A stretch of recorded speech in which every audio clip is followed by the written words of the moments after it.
So today we're going to be talking about Far Cry 5 and Far Cry New Dawn.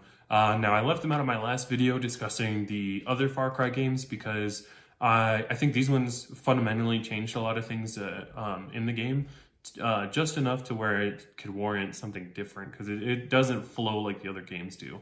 So first things first, 5 is standalone from the rest of the series. However, New Dawn is like in the same, basically the same everything, just a couple years later. So spoiler alert, 5, well, yeah, I guess spoiler alert. So 5, you're like some agent sent in to investigate this crazy cult in, I think it's like Montana or something crazy like that. New Hope County is what the area is, like the town or whatever. So you're sent in and basically you get wrapped up. There's no communication with the outside world, so it's you versus the cult, essentially. So you got to rally with the people of the town, and you just got to go fight the cult. And I think there's 3 like children that you got to fight before you can fight the main boss. So in that sense, I should say, it's very similar to the old games where there was like districts, more or less, where you had to clear out enemies before you go on to another. Each district kind of has like some differences and like enemies you can find and things like that. Now, some of the gameplay things that they changed that I thought were different from the previous Far Cry games, they changed the way that you get perks, and they changed the way that you upgrade your like inventory space. So first things first, I mentioned this in my previous Far Cry video, but I really enjoyed the hunting aspect of the game where you go out, find animals, like take their skins and upgrade your inventory space and things like that. They changed it in this game to where everything is based off perk points, and they changed the way that you get perk points from gaining levels to completing challenges. So you go out, you get like 10 kills with a certain kind of weapon, and it gives you like a perk point or 2, and then the further you get into the game, the more difficult challenges you can get, and they'll reward you more challenge points, and then you can use those to upgrade your things. And this is the same system that they overhauled for Far Cry New Dawn, but Far Cry New Dawn is almost like an entirely new kind of game. It is not like any of the other Far Cries in most of the senses of like gameplay and things like that, but we'll get to more of that in a minute. So Far Cry 5, I had a lot of fun with it. I really enjoyed it. The spoiler part of this review is going to be the ending because it directly correlates to what happens in New Dawn. Because like I said, New Dawn is the first one to be a true sequel, to my knowledge at least, because like I said, I haven't played Blood Dragon. So I think that's an arcade style game though, so I could be wrong. I still got to go back and play that eventually, but it was a side game, so I wasn't that concerned about it. But yeah, again, so New Dawn is a direct sequel. It takes place a few years after the events of 5, which regardless of which ending you pick, the area gets nuked. And so New Dawn takes place in a post-apocalyptic kind of future that uses most of the main cast still from 5, and most of them become your guns for hire. Speaking of which, that's a new thing that Far Cry 5 introduced, was the guns for hire mechanic. So you can take different, basically allies, and they'll roll with you through your quest and things like that. Different ones do different things, obviously. So if like you take the dog as your companion, he'll like auto-detect enemies, and in New Dawn, he auto-detects like lootable things for you. And then to upgrade their abilities, you really just have to have them in your party and let them kill people. So really easy system. I found it pretty enjoyable. I'm usually more of like not using AIs, but the system is based more on if you die, you don't just die, you go down, so your ally can come and pick you up. So that's kind of nifty. Makes it a little less frustrating. At times more frustrating, honestly, depending on if the AI is just being really stupid or something. But you don't have to use the guns for hire. You can choose to go solo if you want. So there is that option as well. As far as guns and things like that go, it's very similar to the other games where you can customize weapons and things like that. However, New Game Plus is not truly like a New Game Plus. When you restart, you only keep weapons that were unlocked by like the bars, the Far Cry bars or something like that. That is a premium currency, like an in-game purchase or a microtransaction, if you will, that you can use to like buy special versions of guns or get like guns that you wouldn't normally get until later in the campaign.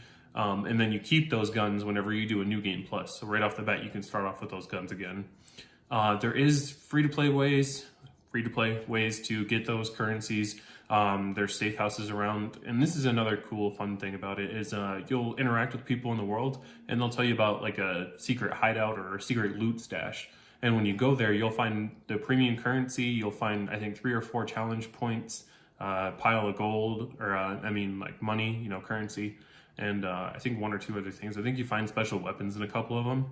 So that's always fun. There's side quests per normal. I mean, you got your main quests and things like that. You've got like special exotic weapons you find every now and then through various quest lines and things like that. Boats, helicopters, planes, all different kinds of modes of transportation are still in this. Far Cry 5 is a very, very big map. It was very enjoyable. I had a lot of fun just flying around and doing all kinds of craziness. You get the squirrel suit early on, so that's always fun. I would always like fly in a helicopter, jump out and squirrel suit somewhere just because it was fun. So yeah, that's about it. I want to talk about, I don't want to get too in depth with the game. The ending, like I said, I mean, no matter what ending you pick, it's pretty much all the same. Nuke happens, and then not long after, New Dawn picks up. So Far Cry 5, that's about it. Real quick to touch on the DLCs. I had a lot of fun with the DLCs. The first one that came out, I believe, was the Vietnam one, which I can't remember the title at the moment, but that one was pretty fun. I'm not big on the stealth play or being a stealthy character, so I didn't enjoy it as much as others did. But it was still pretty enjoyable. It was a pretty cool experience, especially that last little bit was pretty intense. So that one's pretty fun, but the one I enjoyed the most was by far the Mars DLC.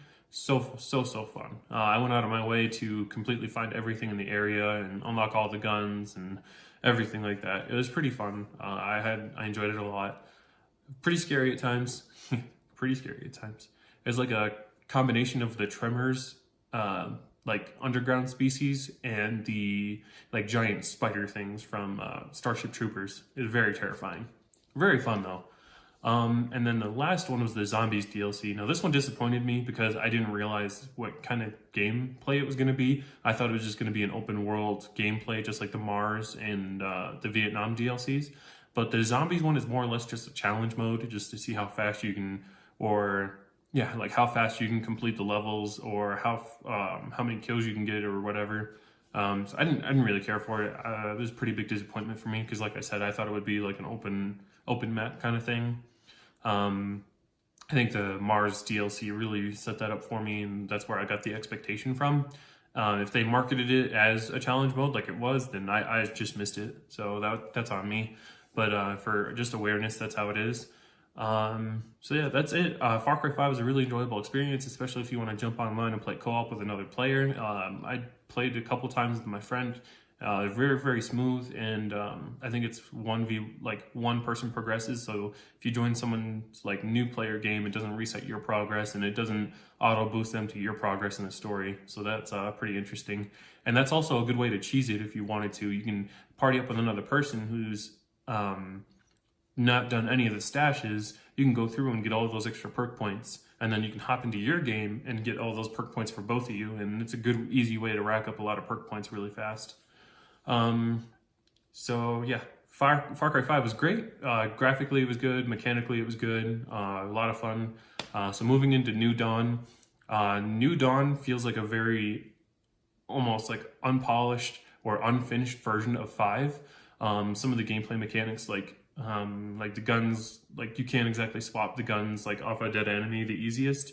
And there's just some like mechanical things here and there, like you'll try to use the blowtorch on a safe to open it, and everything will just catch on fire around you and either kill you or force you out of the area. That's pretty annoying. And one of the key things that makes this game so different from the others is this one, you start off in like a main hold, right? Prosperity. And what you do is you upgrade the hold and things within the hold, and that's how you get better equipment. The gun customization is not, like, basically non-existent. You build guns and they have attachments. So this game takes place, I want to say like 20 years maybe after the nuke fell in 5. Don't ask me how it's safe to go outside already. It's only been 20 years, but whatever. So like everything is like you have to find components and things to build guns, and then it's gray, blue, purple, gold. And if you want to build higher tier guns, you have to upgrade your workbench. And if you want to upgrade your workbench, you have to go and find like the enemy strongholds and loot them for ethanol. And then ethanol is what you use to upgrade all your main things in your like main prosperity area. And then you can re-loot those strongholds you took from the enemy. And you have to go out and find your heroes for hire again and build up your roster. I think it's about 9 or 12, I think. Different allies you can take with you and things like that. Each one obviously does a different thing. I haven't finished it yet, but I felt like I played it enough to get a real feel for it. It's not the most polished game. It's enjoyable, it's fun, and it's different. And if you've ever played the Mad Max game, it is very similar to that in the upgrade system and the way you upgrade, like I said, your fortress and your various things and just different like areas and things like that.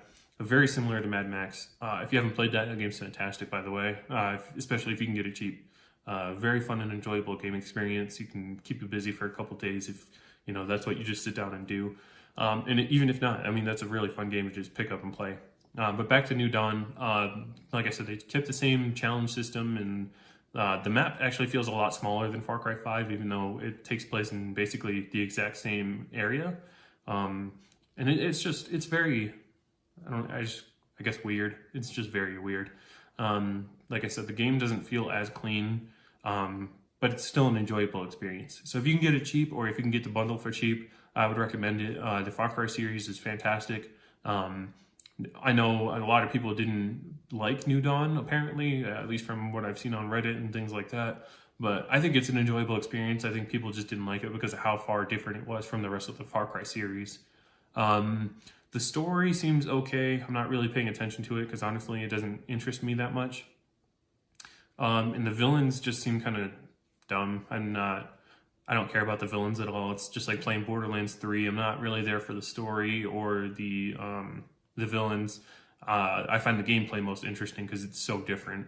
So yeah, that's gonna wrap it up. I think I've rambled on a lot about Far Cry 5 actually, but I really enjoyed it. So like I said, these two games, if you can find them cheap or as a bundle, I'd probably say give it a try, especially if you like the open world RPG style games. So yeah, if you give these games a chance, let me know, and we'll see you next time.